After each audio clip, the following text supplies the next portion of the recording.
Hey guys, Dan from Evolve Jeeping here. Hope you're all having a good day. Today I'm going to be doing another video, but it's going to be slightly different than my usual product installing videos. Instead of installing anything, I'm actually going to be answering a question that I keep seeing on my YouTube channel.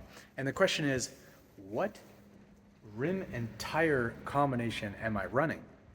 So because I installed those before I started my channel, I'm going to take this opportunity and go back, show you guys what setup I'm running, show you how I've done it, give you my feedback, because I've been running these for about a year and a half now, and I definitely have some pros and cons to it. So I hope that feedback will be able to help you guys and girls choose which tire setup you guys want to run. So let's just start with the wheels. From a distance, they look like the Willys wheels. But in fact, they're my Rubicon wheels. What I've gone ahead and done is replaced or covered the machined front finish with a vinyl. When I did this, I had a couple options. I could have powder coated them, but let's be real, the cost of that is just not worth it, especially because at the time I was, and I still am, looking for a wheel that I like and I would upgrade to, but for now I'm running these. So I didn't want to spend that money or time taking off the wheels, sending the rim to get powder coated. So that wasn't an option. The other option was plastic dip, but let's go, we've all done plastic dip on some type of vehicle and it never turns out looking professional. So what I was luckily found online was this guy was selling a decal that basically covers the machine surface. It's a 5-piece vinyl decal, and it comes with an extra one just in case you screw up, so that was helpful. But it basically, you place it on the silver machined face and you can cover it. It overlaps on the ends here, and it basically is these sections here. You can get it in many different colors. So some people I've seen have done it and they've done red, green, blue, bunch of different colors, but I went with the black. At the time, Willys were not out, so these wheels were not done in black. The only ones they had were the Mohawk wheels, and those were hard to find. Nowadays, if you want a black Rubicon wheel without the vinyl, you can definitely find one on one of the used platforms, and you can go from there. But I applied these about 3 years ago. This was the first vinyl I ever did. Very easy to do, just peel and stick. I didn't use a heat gun or anything, and some of the edges definitely were up a little bit, and those are the only edges that are starting to wear after 3 years of going through winter, weather, rain, all different types of stuff. Those are the only areas that are starting to wear. So if I were to do it again, I would definitely recommend a heat gun so you can get those edges down and sealed, and so that the weather doesn't affect them from behind. Overall, that was great. The one thing that the Rubicon wheels do have that the Willys wheels don't have is they have a red Jeep symbol usually here. What I did, because I got rid of all the red, when I was ordering that top vinyl from Pixel Decals, I actually asked them if they could make the Jeep symbol in neon yellow. As a backup, I had them send me, he said yes. They don't have it on their website, but he said he could do as a custom order, so sent him some money. He sent me some black Jeeps and some neon yellows.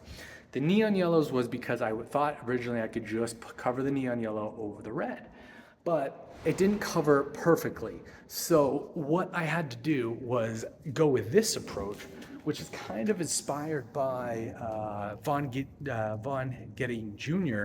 and his RTR Ford Mustangs, and the way they have their little accents on for their drift wheels. I kind of inspired by that, so I went with putting the neon yellow behind and covering the red, and then putting the little black Jeep on it. I think it turned out well. I definitely get compliments at it. With all the vinyl that we have on it, people can't tell. They come up to the wheel and they can't tell that I vinyl wrapped. They thought, they think they're just all black wheels. I was like, no, they're vinyl wrapped over top of the silver. So I highly recommend this. It was a cheap, affordable solution. I believe the vinyl to cover the things was maybe $80 for all 5 wheels, and they come with extra pieces, so if you screw up. Definitely happy about the way that came out. For the tires, I went with the Cooper Discovery STT Pros. These are great wheels. It was either these or the Nittos. At the time, Nittos are on back order, very hard to get.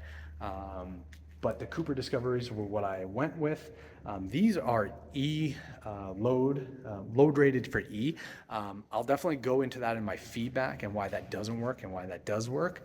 But I'll let you know that overall though, with this wheel and the tire combo, usually you wouldn't put the 7.5 or the 8-inch wide wheel on a 13.5-inch tire, but it's possible. You can do it. It's kind of the poor man's V-lock. Not that I off-road it that much, but poor man's V-lock, you want to air down. But overall, the Ted-up and wheels give you what you're looking for. It gives you an aggressive stance and everything that I was looking for. To run this setup, what I needed to do was I needed a lift and I needed wheel spacers. Yes, I said wheel spacers. I know that wheel spacers are not something that everyone loves, but for me, they did work. The wheel spacers that I went with were Terraflex, and they're 1.75 inches. This was the perfect setup. It gave me, with this wheel combo, it gave me the amount of poke or wheel poke, how much the wheel pokes out. It gave me just a little bit, but not too much. But it also gave me the clearance I needed for the 37s. I went with Terraflex because they were one of the only reputable brands, not an eBay brand or an Amazon brand.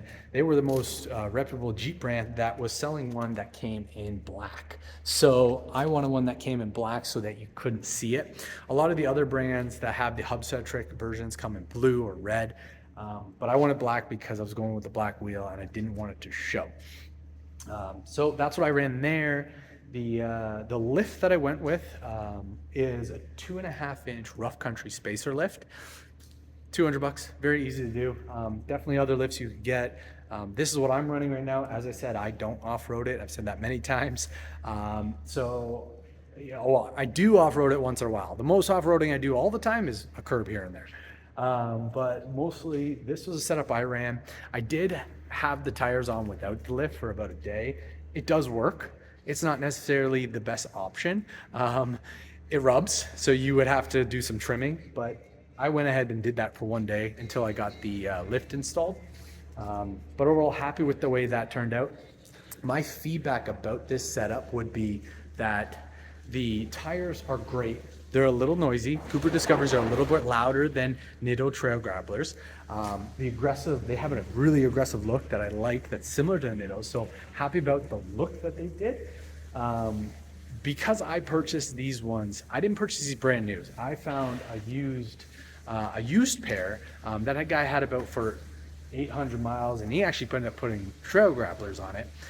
I found a great deal, all 5, barely used. But the only downfall about them was that they were they're rated for E. So usually most Jeeps, from what I've read, is you want a D. E is for heavier vehicles. The Jeep's not as heavy. So before I had put on the front bumper or the side steps, I was very light. I was plastic. So I was very light. What I had to do was actually run the tires at 30 PSI. This was great. It worked fine. It gave me a little bit more ride comfort. When you ran these at 30 or 40, it was a horrible ride. It was way too bouncy, and it just didn't work. But once I go to 30, it was great. Once I added the bumper and the side steps, my weight became a little bit more. So I actually noticed the Jeep would kind of scatter a little bit when it hit a bump or a groove, and that was mainly because you have so much sidewall and not enough air pressure that the wheel tends to budge a little bit. I don't know if I can make it represent, but you can see it kind of budges. I can't make it show, but it kind of wiggles a bit. So I actually ended up putting a little bit more PSI because I have more weight. So now I'm running about 33 PSI, and that seems to be the number that works for me. But overall, for now, very happy with the tire. I love the look of them, the grip. Definitely have no issues in snow. It plows through that. Definitely recommend this setup if you're looking for something on a budget. By keeping the stock wheels with the wheel spacers, you are able to run this for a while. The wheels, obviously, those are the most expensive part, but I was able to do this on a good budget. I sold my stock 30, I guess the 32s that come with it for $600 and bought these wheels for 18, all 5. So I found a great deal on a set of used tires. They're definitely not how tire you're gonna have to pay a little bit more for brand new, but I definitely recommend this setup if you like the stock look. Um, I wanted to keep the stock look, and I think I was able to achieve it with these wheels. Again, Cooper Discoveries, not my first choice, but happy with them.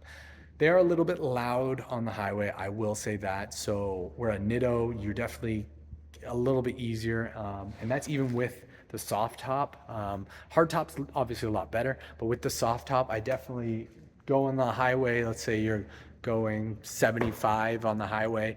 It's a little bit hard to even have a phone conversation because the tires are just so loud. So Cooper's a little loud, smooth, definitely smooth, and definitely give me the look I'm looking for. But if you're gonna go with the tire and spend a lot of money, I would still recommend the Nitto Trail Grapplers. I had those on my JK previously and love those. These though, definitely a good option. The look and the styling and the performance is definitely up there with the Nitto Trail Grapplers. The noise is just up there, and then make sure to get the D class. At this point, guys, that's my setup. If you have any further questions about what I'm running, put a comment down and I will let you guys know more. But yeah, I'm running these right now and I haven't had any issues until I find a new rim that I really love. I don't plan to switch. I'm just going to keep it the same way. Very happy with the outcome. So at this time, guys, I'm just going to end this channel. End this video. Please make sure that you guys like and subscribe to my channel, and I will see you on the next video.